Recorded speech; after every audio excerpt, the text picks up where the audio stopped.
8 million visitors. That's the figure tourism officials are targeting for 2014. Coming up, find out if they believe that's still realistic. One of the country's major employers concerned about crime. Hear why. And we've got second round action in Government League basketball. The National Report starts now. Now in HD.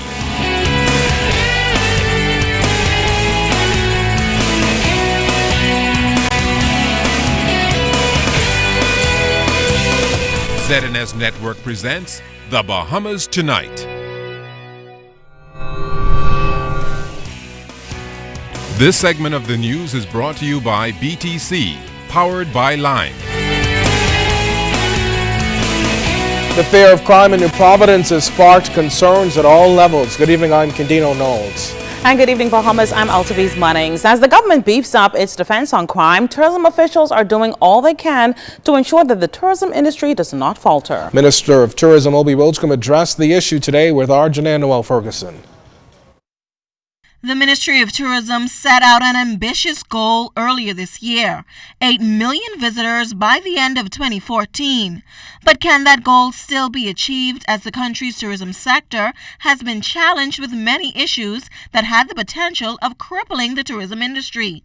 There was the shooting death of U.S. visitor Kyle Bruner, concerns of juvenile male prostitution at tourist hotspots, the Miami Cuban protests against the Bahamas, and most recently, a letter to Carnival Cruise passengers from its operators warning them of the overarching issues of crime itself in New Providence. While Minister of Tourism Obi Wilchcombe says this recent matter is now being addressed. The FCCA meets later this month in Colombia. We have a delegation there to talk with them. Obviously, we want to show them the moves that we're making. It is our responsibility to ensure that such letters do not appear, and that is predicated upon the work we do. And so what the Commissioner of Police and what the Minister has done now is in response, and I believe it's going to help us take us a long way in getting beyond this point. So when we go to Colombia at the end of the month, we'll be expressing to them what efforts, what steps we're making, not only for that, but also how we're improving the entire Welcome Festival place. Meanwhile, Senator John Boswick also raised concerns that Carnival might consider rerouting passengers to Blackbeard Key instead of the capital because of the criminal element. Wilchcombe says while this may be extreme, as Carnival has been loyal to the Bahamas, it is something to think about.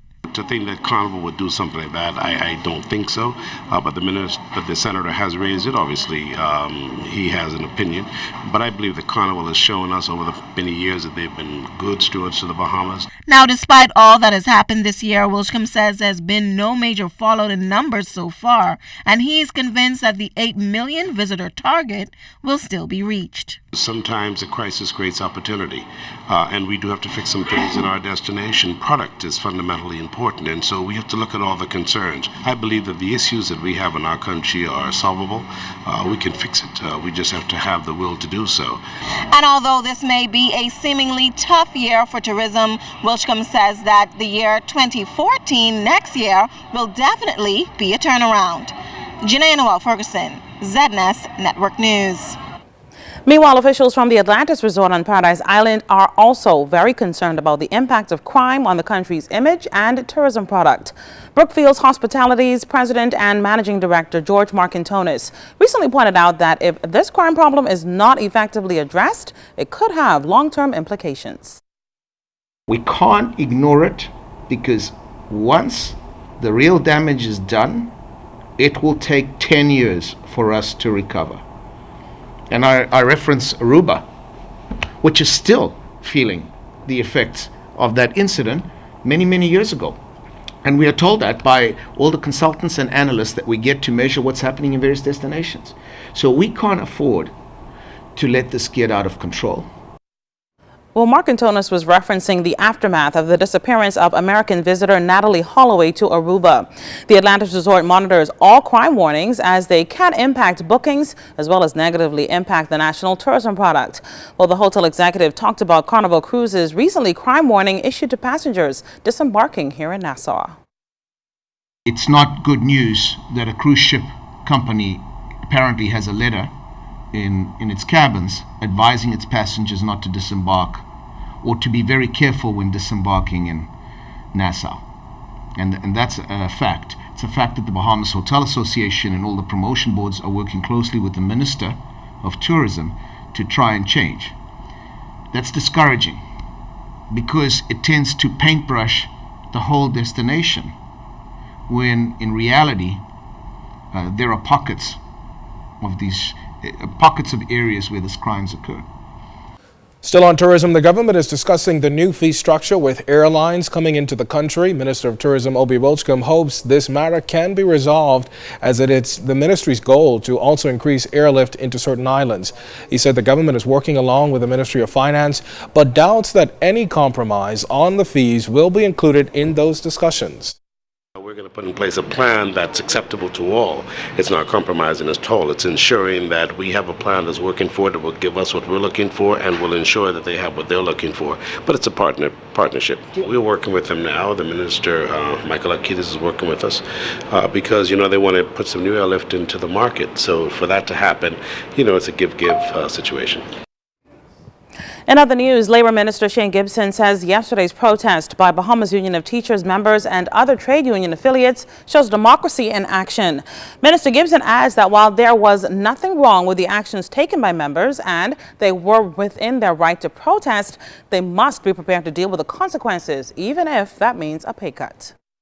We've made ourselves accessible to all trade union leaders, and I've told them on a number of occasions that just as I don't expect you to work and not get paid, I don't expect you to not work and be paid.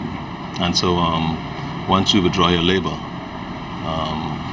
and if you must be cut as a result of withdrawing your labor, then it must happen. But I don't know the circumstances around it, but I'm just saying, generally speaking, if you don't work, you cannot expect to get paid. The same way if you go to work, the employer can't say, well, you work today, but I decide I'm not going to pay you.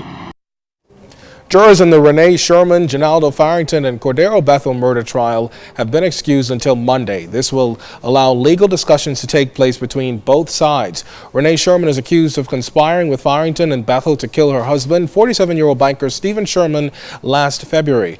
She's also facing a separate charge of aiding and abetting in the crime, while Farrington and Bethel are charged with murdering Stephen Sherman and robbing him and a female relative, charges they all deny.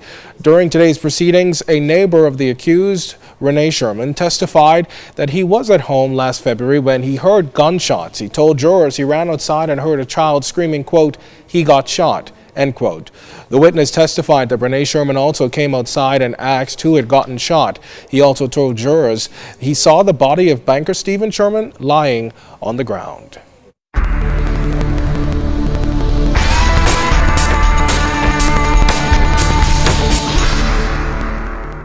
In our first look at weather, Gabrielle has regained tropical storm status and Humberto is gaining strength and nearing hurricane intensity. But outside of our studios just now, we have mostly cloudy skies. Your temperature 82 degrees, relative humidity 84%, calm winds, barometric pressure 1,016.0 millibars, that's 30.00 inches, and it is rising. But stay tuned, temperatures around the Farm Beef Islands, travel and boating forecast is still to come.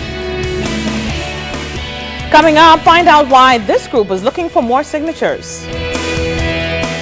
And then in sports, second round action highlights from the Bahamas Governmental Departmental League.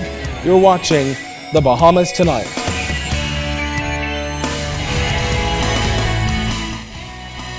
This portion of the news is brought to you by Shell Helix Ultra. Performance you can see.